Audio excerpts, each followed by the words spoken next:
ओम शांति। आज है 20 सितंबर, शिव बाबा की साकार मुरली। आज मीठे बाबा कहते हैं, मीठे बच्चे, बाप आए हैं तुम पुराने भक्तों को भक्ति का फल देने। पुराने भक्त, क्योंकि सबसे पहले भक्ति बाबा के बच्चों ने शुरू की, तो पुराने भगत बाबा बोल रहे हैं। भक्ति का फल है ज्ञान, जिससे ही तुम्हारी सद्गति होती है। प्रश्न: कई बच्चे चलते चलते तकदीर को आपे ही शूट कर देते हैं। उत्तर: अगर बाप का बनकर सर्विस नहीं करते, अपने पर और दूसरों पर रहम नहीं करते, तो वह अपनी तकदीर को शूट करते हैं, अर्थात पद भ्रष्ट हो जाते हैं। अच्छी रीति पढ़ें, योग में रहे तो पद भी अच्छा मिले। सर्विसेबल बच्चों को तो सर्विस का बहुत शौक होना चाहिए। गीत है कौन आया सवेरे सवेरे। ओम शांति। रूहानी बच्चे समझते हैं हम आत्मा है, ना कि शरीर, और यह ज्ञान अभी ही मिलता है परमपिता परमात्मा से। बाप कहते हैं, जबकि मैं आया हूँ तो तुम अपने को आत्मा निश्चय करो। ठीक है, तो क्या करना है आज? आत्मा स्वयं को निश्चय करना है। आत्मा ही शरीर में प्रवेश करती है, एक शरीर छोड़ दूसरा ले लेती है। आत्मा नहीं बदलती, चोला यानी शरीर बदलता है। आत्मा तो अविनाशी है, तो अपने को आत्मा समझना है। यह ज्ञान अभी कोई दे न सके। बाप आए हैं बच्चों की पुकार पर। यह भी किसी को पता नहीं कि ये पुरुषोत्तम संगम युग है। बाप आकर समझाते हैं, मेरा आना होता है कल्प के पुरुषोत्तम संगम युग पर, जबकि सारा विश्व पुरुषोत्तम बनता है। इस समय तो सारा विश्व कनिष्ठ पतित है। उसको कहा जाता है अमरपुरी। यह है मृत्युलोक। मृत्युलोक में असुरी गुण वाले मनुष्य होते हैं। असुरी गुण वाले, असुरों का काम क्या होता है? दुख देने का। अमरलोक में दैवी गुण वाले मनुष्य हैं, इसीलिए उनको देवता कहा जाता है। यहाँ भी अच्छे स्वभाव वालों को कहा जाता है। यहाँ तो जैसे देवता है, कोई दैवी गुण वाले होते हैं। इस समय सब है असुरी गुण वाले मनुष्य, 5 विकारों में फंसे हुए हैं। तब गाते हैं, इस दुख से आकर लिबरेट करो। कोई एक सीता को नहीं छुड़ाया। बाबा ने समझाया, भक्ति को सीता कहा जाता है, भक्ति को सीता कहा जाता है, भगवान को राम कहा जाता है, जो भक्तों को फल देने आता है। इस बेहद के रावण राज्य में सारी दुनिया फंसी हुई है। उन्हों को लिबरेट कर राम राज्य में ले जाते हैं। रघुपति राघव राजा राम की बात नहीं, वह तो त्रेता के राजा थे। अभी तो सभी आत्माएं तमो प्रधान जड़ जड़ीभूत अवस्था में हैं। सीढ़ी उतरते उतरते नीचे आ गए हैं, पूज्य से पुजारी बन गए। देवताएं किसी की पूजा नहीं करते। क्यों नहीं करते देवता पूजा? क्योंकि वो तो स्वयं ही पूज्य है ना। फिर वह जब वैश्य शूद्र बनते हैं तो पूजा शुरू होती है। वाम मार्ग में आने से पुजारी बनते हैं। पुजारी देवताओं के चित्रों के आगे नमन करते हैं। इस समय कोई एक भी पूज्य हो नहीं सकता। उचित उच्च भगवान पूज्य, फिर है सतयुगी देवताएं पूज्य। इस समय तो सब पुजारी हैं। पहले पहले शिव की पूजा होती है, वह है अव्यभिचारी पूजा, और वह है सतो प्रधान। तो सतो फिर मनुष्य देवताओं से भी उतरकर जल की, मनुष्यों की, पक्षियों की पूजा करने लग पड़ते हैं। बाबा कहते दिन प्रतिदिन अनेकों की पूजा होने लगती है। आजकल रिलीजियस कॉन्फ्रेंस भी बहुत होती हैं। कभी आदि सनातन धर्म वालों की, कभी जैनियों की, कभी आर्य समाजियों की, बहुतों को बुलाते हैं। क्यों बुलाते हैं? हर एक अपने धर्म को उच्च समझते हैं ना। हर एक धर्म में कोई ना कोई विशेष गुण होने के कारण वह अपने को बड़ा समझते हैं। जैनियों में भी किस्म किस्म के होते हैं, 5-7 वैरायटी होंगी। उनमें फिर कोई नंगे भी रहते हैं। अच्छा, नंगे बनने का अर्थ नहीं समझते। भगवान वाच्य नंगे अर्थात अशरीरी आए थे, फिर अशरीरी बनकर जाना है। वह फिर कपड़े उतार कर नंगे बन जाते हैं। भगवानु वाच्य के अर्थ को नहीं समझते। बाप कहते हैं तुम आत्माएं यहाँ ये शरीर धारण कर पाठ बजाने आई हो। अंडरलाइन करेंगे, स्वयं को आत्मा समझना है। और बाबा ने क्या क्लियर किया कि शरीर धारण कर हम यहाँ क्या करने आए हैं, इस सृष्टि रंगमंच पर पाठ बजाने आए। बाबा ने कहा फिर वापस जाना है। इन बातों को तुम बच्चे समझते हो, आत्मा ही पाठ बजाने आती है। झाड़ वृद्धि को पाता रहता है, नए नए किस्म के धर्म इमर्ज होते रहते हैं, इसीलिए इनको वैरायटी नाटक कहा जाता है। नाटक वैरायटी धर्मों का झाड़ है, हर एक की अनेक ब्रांचेस निकलती हैं। मोहम्मद तो बाद में आए, पहले इस्लामी मुसलमानों की संख्या बहुत है। अफ्रीका में कितने साहूकार हैं, सोने हीरे की खानियां, जहां बहुत धन देखते हैं तो उस पर चढ़ाई कर धनवान बनते हैं। क्रिश्चियन लोग भी कितने धनवान बने, परंतु बाबा कहते भारत में भी धन है, परंतु गुप्त। सोना आदि कितना पकड़ते रहते हैं।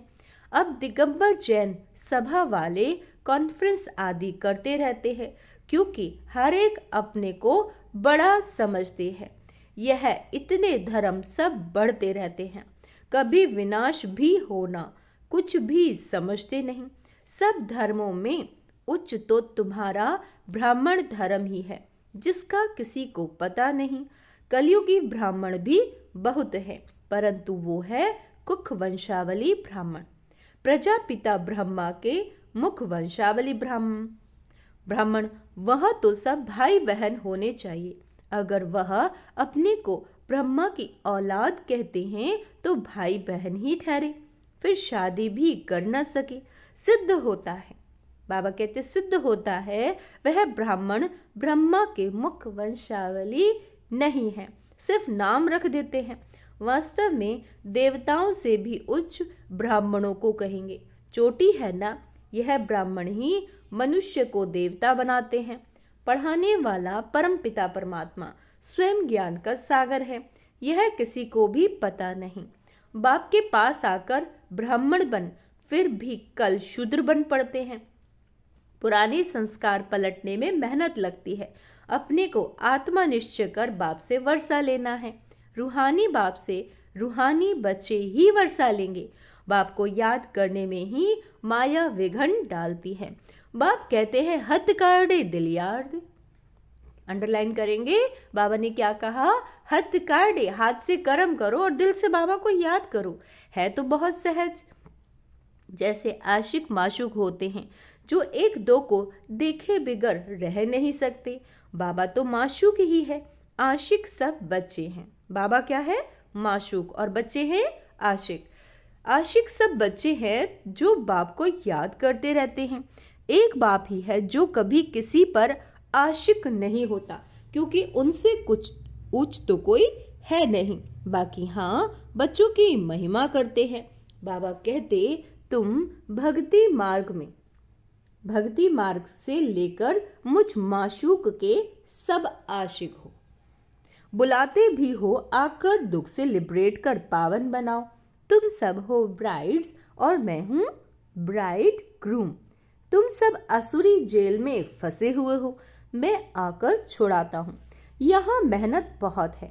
क्रिमिनल आई धोखा देती है, सिविल आई बनने में मेहनत लगती है।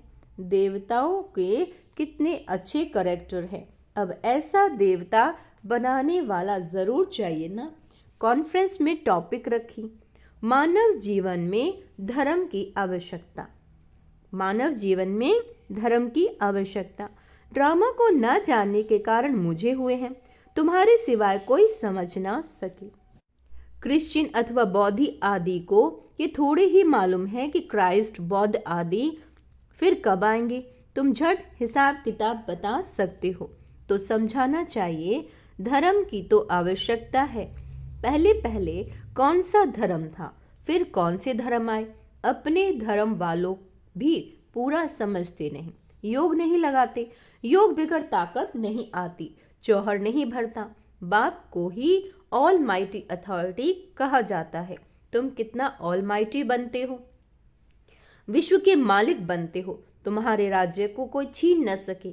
उस समय और कोई खंड नहीं होते, अभी तो कितने खंड हैं। ये सृष्टि चक्र कैसे फिरता है? 5000 वर्ष का ये चक्र है। बाकी सृष्टि लंबी कितनी है वह थोड़े ही माप सकते हैं, धरती का करके माप कर सकते हैं, है ना। सागर का तो कर न सके, आकाश और सागर का अंत कोई पा न सके। तो समझाना है धर्म की आवश्यकता क्यों है। सारा चक्र बना ही है धर्म पर। यह है वैरायटी धर्मों का झाड़।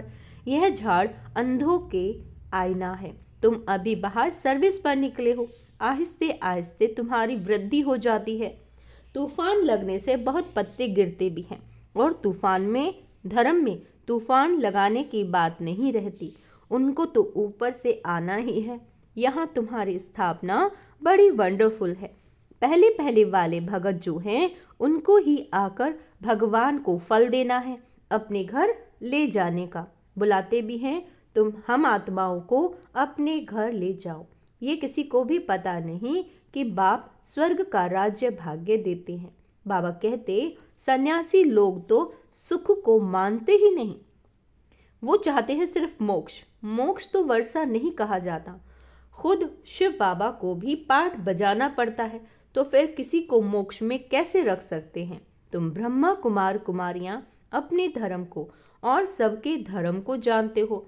तुमको तरस पड़ना चाहिए, चक्र का राज समझाना चाहिए। बोलो तुम्हारे धर्म संस्थापक फिर अपने समय पर आएंगे। समझाने वाला भी होशियार चाहिए। तुम समझा सकते हो कि हर एक को सतो प्रधान से सतो रजो तमो में आना ही है। अभी रावण राज्य है, तुम्हारी है सच्ची गीता जो बाप सुनाते हैं। भगवान निराकार को ही कहा जाता है। आत्मा निराकार गॉड फादर को बुलाती है, वहां तुम आत्माएं रहती हो। तुमको परमात्मा थोड़े ही कहेंगे, परमात्मा तो एक है, उच्च ते उच्च भगवान, फिर सब है आत्माएं बच्चे। सर्व का सदगति दाता एक है, फिर है देवताएं, उसमें भी नंबर 1 श्री कृष्ण, क्योंकि आत्मा और शरीर दोनों पवित्र। तुम हो संगम युगी, तुम्हारा जीवन अमूल्य है, देवताओं का नहीं, ब्राह्मणों का अमूल्य जीवन। बाप तुमको बच्चा बनाए, फिर तुम्हारे पर कितनी मेहनत करते हैं। देवताएं थोड़े ही इतनी मेहनत करेंगे। वह पढ़ाने लिए बच्चों को स्कूल भेज देंगे, यहाँ बाप बैठ तुमको पढ़ाते हैं। वह बाप टीचर गुरु तीनों है, बाप टीचर गुरु। तो कितना रिगार्ड होना चाहिए। सर्विसेबल बच्चों को सर्विस का बहुत शौक होना चाहिए। बहुत थोड़े हैं जो अच्छे होशियार हैं, तो सर्विस में लगे हुए हैं। हैंड्स तो चाहिए ना, लड़ाई के मैदान में जाने के लिए जिनको सिखलाते हैं उनको नौकरी आदि सब छुड़ा देते हैं। उन्हों के पास लिस्ट रहती है, फिर मिलिट्री को कोई रिफ्यूज कर ना सके कि हम मैदान पर नहीं जाएंगे। ड्रिल सिखलाते हैं कि ज़रूरत पर बुला लेंगे, रिफ्यूज करने वाले पर केस चलाते हैं। यहाँ तो वह बात नहीं। यहाँ फिर जो अच्छी रीति सर्विस नहीं करते तो पद भ्रष्ट हो जाता है। सर्विस नहीं करते गोया आपे ही अपने को शूट करते हैं, पद भ्रष्ट हो जाता है। अपनी तकदीर को शूट कर देते हैं। अच्छी रीति पढ़े, योग में रहे तो अच्छा पद मिले। अपने पर रहम करना होता है, अपने पर करें तो दूसरे पर भी करें। बाप हर प्रकार की समझानी देते रहते हैं। ये दुनिया का नाटक कैसे चलता है, तो राजधानी भी स्थापन होती है। इन बातों को दुनिया नहीं जानती। अब निमंत्रण तो मिलते हैं, 5-10 मिनट में क्या कर सकेंगे, 1-2 घंटा दें तो समझा सकेंगे। ड्रामा को तो बिल्कुल जानते नहीं। पॉइंट्स अच्छी अच्छी हैं, जहां तहां लिख देनी चाहिए, परंतु बच्चे भूल जाते हैं। बाप क्रिएटर भी है, तुम बच्चों को क्रिएट करते हैं, अपना बनाया है। डायरेक्टर बन डायरेक्शन भी देते हैं, श्रीमत देते हैं, फिर एक्ट भी करते हैं, ज्ञान सुनाते हैं। यह भी उनकी उचित उच्च एक्ट है ना। ड्रामा के क्रिएटर, डायरेक्टर और मुख्य एक्टर को ना जाना तो क्या ठहरा।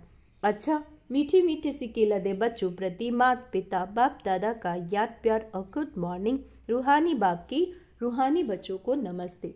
हम रूहानी बच्चों की रूहानी माता पिता बाप दादा को याद प्यार गुड मॉर्निंग नमस्ते। मीठे बाबा, शुक्रिया बाबा, शुक्रिया, भूल चूक क्षमा करना बाबा। धारणा के लिए मुख्य सार। इस अमूल्य जीवन में पढ़ाने वाले टीचर का बहुत बहुत रिगार्ड रखना है।